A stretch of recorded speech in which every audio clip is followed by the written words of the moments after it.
Hello everyone, welcome to glamorous study with Abhi. कैसे हैं आप सब? आई होप आप सब ठीक होंगे। आज हम दीर्घ संधि के बारे में पढ़ने जा रहे हैं।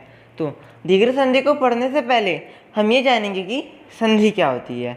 तो दो वर्णों के परस्पर मेल के कारण होने वाले परिवर्तन को संधि कहते हैं। मीन्स जब दो वर्ण परस्पर मिलते हैं तब उनके मिलने से जो परिवर्तन होता है, यानी कि जो नया शब्द बनता है, परिवर्तित होकर वो संधि होता है। संधि को 3 भागों में बांटा गया है, जो कि है स्वर संधि, व्यंजन संधि और विसर्ग संधि। क्योंकि दीर्घ संधि स्वर संधि का पार्ट है, तो इस वीडियो में हम स्वर संधि की डेफिनेशन को जानेंगे और व्यंजन संधि और विसर्ग संधि की डेफिनेशन को हम उस वीडियो में जानेंगे जब हम उसके किसी टाइप को डिस्कस करेंगे। तो स्वर संधि की क्या डेफिनेशन होती है? दो स्वर वर्णों के मिलने से जो परिवर्तन होता है उसे स्वर संधि कहते हैं। मीन्स जब दो स्वर वर्ण, यानी कि जब दो स्वर मिलते हैं, स्वरों के क्या मिलते हैं? वर्ण मिलते हैं, तो उनसे जो परिवर्तन होता है वो स्वर संधि होता है। स्वर संधि के 6 भेद होते हैं, जो कि है दीर्घ संधि, गुण संधि, वृद्धि संधि, यन संधि, नंबर 5 अयादि संधि एंड द लास्ट पूर्व रूप संधि। ये थी स्वर संधि और संधि की डेफिनेशन। अब हम पढ़ेंगे दीर्घ संधि को। तो सबसे पहले हम दीर्घ संधि की डेफिनेशन को पढ़ेंगे। तो जब पहले शब्द का अंतिम वर्ण ह्रस्व या दीर्घ स्वर हो तथा बाद वाले शब्द का प्रथम वर्ण समान स्वर मीन्स ह्रस्व या दीर्घ स्वर हो, तो दोनों के स्थान पर दीर्घ स्वर जो कि आ, ई, उ और री होते हैं वो हो जाते हैं। इट मीन्स जो हमारे पास शब्द होते हैं, तो जो पहला शब्द होता है उसका लास्ट वाला वर्ण और दूसरे वाले शब्द का फर्स्ट वाला वर्ण, उसके अकॉर्डिंग चेंजेस होते हैं और ये 4 तरीके से होते हैं। नंबर 1, जब पहला वर्ण का आखिरी शब्द या तो अ या फिर आ हो और दूसरे वर्ण का पहला शब्द क्या हो? अ या फिर आ, तो दोनों मिलके आ हो जाते हैं। एग्जाम्पल के लिए गज प्लस आनन इज इक्वल्स टू गजानन। अब आप यहाँ पे देख सकते हैं कि पहले शब्द का अंतिम वर्ण क्या है? जो, जिसमें कौन सा स्वर आ रहा है? अ स्वर आ रहा है। और दूसरे शब्द का पहला वर्ण क्या है? आ। आप यहाँ पे देख सकते हैं कि डेफिनेशन के अकॉर्डिंग ही हुआ है सब।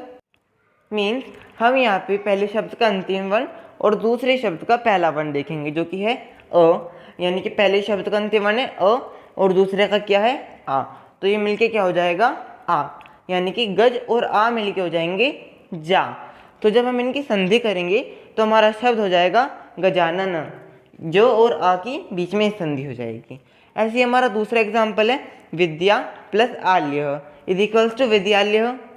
इसमें पहले शब्द का दूसरा वर्ण यानी कि पहले शब्द का आखिरी वर्ण क्या है? द्या, जिसमें क्या आ रहा है? आ रहा है।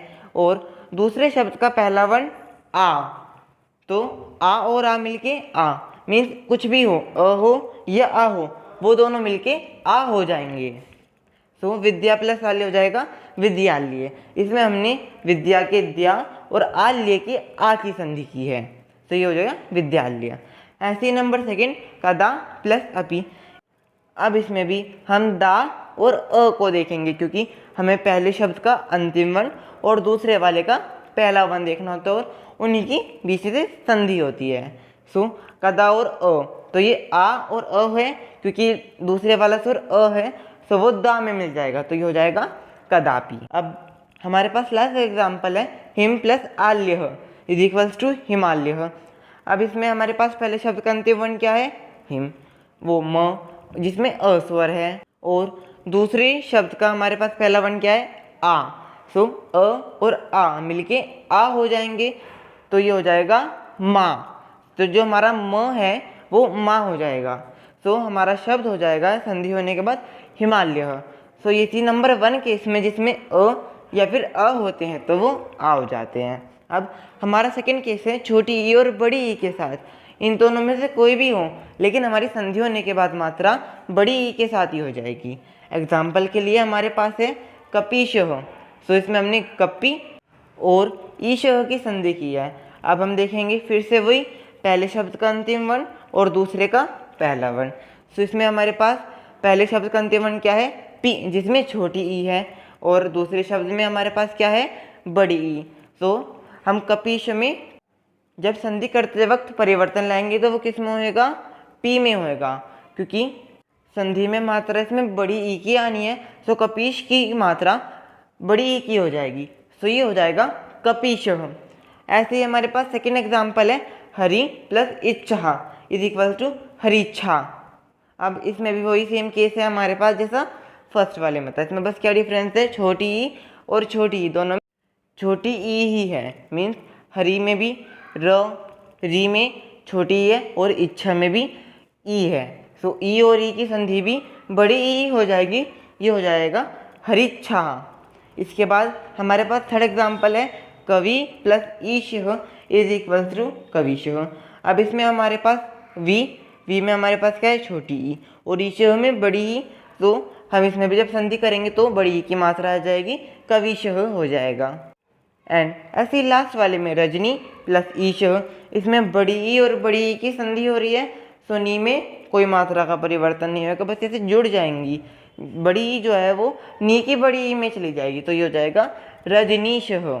आपने एक चीज़ नोटिस की होगी यहाँ पे कि जो दूसरे वर्ण शब्द का हमारा जो दूसरा शब्द होता है उसका पहला वर्ण हमेशा पहले शब्द के अंतिम वर्ण की मात्रा में जाके मिल रहा है। तो इसी तरीके से संधि होती है, क्योंकि इसमें सारी ई जो है वो सब मात्रा में जाके मिल रही है, लेकिन परिवर्तन के टाइम थोड़ा सा चेंज हो रही है, बट वो पहले शब्द के अंतिम वर्ण में मिल रही है। सो ये थे हमारे पहले दो केस। अब हम बढ़ते हैं अपने थर्ड केस की तरफ। सो अब हमारा थर्ड केस है जब हम छोटी ऊ और बड़ी ऊ की संधि करते हैं, कुछ भी हो उसमें, तो संधि के बाद जो मात्रा आती है वो बड़े ऊ की हो जाती है। एग्जाम्पल के लिए हमारे पास है भानु प्लस उदय है इज इक्वल्स टू भानुदय। अब बिल्कुल यहाँ पे बिल्कुल वही सेम हो रहा है जैसा पहले हो रहा था। हमें पहले शब्द का अंतिम वर्ण और दूसरे शब्द का पहला वर्ण देखना है। इसमें हम देखेंगे तो छोटे ऊ की मात्रा और छोटा ऊ दोनों में छोटा ऊ है, लेकिन संधि के वक्त कुछ भी मात्रा हो वो बड़ा ऊ हो जाती है। तो सेम यहाँ पे भी जो दूसरे शब्द का पहला वर्ण यानी कि ऊ है वो मात्रा में मिल जाएगा, तो ये हो जाएगा भानुदय, क्योंकि यहाँ पे बड़े ऊ की मात्रा आनी थी, क्योंकि संधि के बाद बड़ा ऊ आना होता है, तो हमने ना के नीचे बड़े ऊ की मात्रा लगा दी। अब हमारा सेकेंड एग्जाम्पल है इसका वधू प्लस उत्सव इज इक्वल्स टू वधुत्सव। अब यहाँ पे हमारे पास क्या है, बड़ा ऊ और छोटा ऊ। वधू में क्या है, बड़ा ऊ, और उत्सव में छोटा ऊ। अब जब इनकी संधि होएगी तो क्योंकि ऊ और ऊ की संधि भी ऊ हो जाती है, सो ये जो ऊ है उत्सव का ऊ है वो ध की मात्रा में मिल जाएगा, तो ये वधुत्सव हो जाएगा। मीन्स जैसे सभी में होता है उत्सव में से ऊ मात्रा में मिल जाएगा, यानी कि वो डिसअपियर गायब हो जाएगा। अब हमारे पास नेक्स्ट एग्जाम्पल है सु प्लस उक्ति ही इज इक्वल टू सुक्ति ही। तो यहाँ पे हमारे पास एक ही वर्ण है सु, तो उसमें ऊ की मात्रा है, और दूसरे में भी हमारे पास ऊ की मात्रा है। हमारे पास दोनों छोटे ऊ है, तो जब हम इनकी संधि करेंगे तो स के नीचे छोटे ऊ की मात्रा से क्या आ जाएगी, बड़े ऊ की मात्रा आ जाएगी। बाकी सब ऐसे ही सेम हो जाएगा, तो ये हो जाएगा सुक्ति ही। इसमें क्या हुआ, बस ऊ डिसअपियर हो गया और वो मात्रा में बड़ा ऊ हो गया।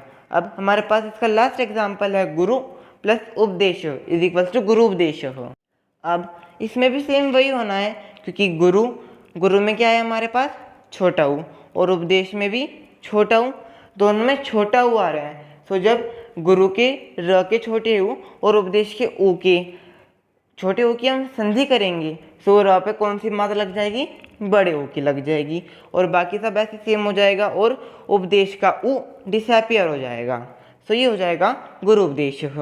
तो ये था हमारा थर्ड केस। अब हम बढ़ते हैं अपने लास्ट केस की तरफ, जिसमें री और री मिलके री हो जाते हैं। अब इसमें कैसी संधि होती है, मतलब इसमें दोनों रे ऋषि वाला जो रे होता है उन दो शब्दों की संधि होती है और उससे री हो जाता है। अब री क्या होता है, संस्कृत में ऐसे ही आप देख सकते हैं कि इन सभी त के नीचे जो है वो एक अजीब सी मात्रा बनी हुई है, वो री की मात्रा। जब दो रे मतलब रे ऋषि वाले रे आपस में मिलते हैं तो उनकी मात्रा ऐसी ही हो जाती है। और आपको पता होगा जैसे पितृ की त के नीचे मात्रा लगी है तो रे ऋषि की मात्रा ऐसे ही लगती है। तो पितृ प्लस ऋणम इज इक्वल्स टू पितृऋणम, क्योंकि जब त के नीचे री की मात्रा है, क्योंकि री की मात्रा ऐसी लगती है, और ऋणम में र जाएगा, तो ये जाएगा पितृऋणम, पितृऋणम। ओके, अब ऐसी सेकेंड एग्जाम्पल, मात्र प्लस ऋणम। अब ता के नीचे री की मात्रा लग रही है और उसमें ऋणम का री लग रहा है, तो हो जाएगा मात्र ऋणम। और लास्ट वाला भी भ्रातृ रिद्धि। सो त के नीचे री की मात्रा है तो री और रिद्धि कहाँ री, सो भातृ रिद्धि। सो ये टोटल हमारे 4 टाइप्स की जो संधि होती है, ये टोटल एग्जाम्पल्स इनके 3, 4, 4 और 4, 15 एग्जाम्पल्स हो गए। सो आई होप आपको दीर्घ संधि अच्छे से क्लियर होगी। और हमने जितने भी संधि के टाइप्स पढ़े हैं, मतलब कि अ आ ई उ ये सब जो हमने केस हैं वो सब आपको क्लियर हो गए होंगे। और अगर आपको कोई भी क्वेरी है तो वो आप मुझसे कमेंट सेक्शन में पूछ सकते हैं। And thank you for watching my today's video.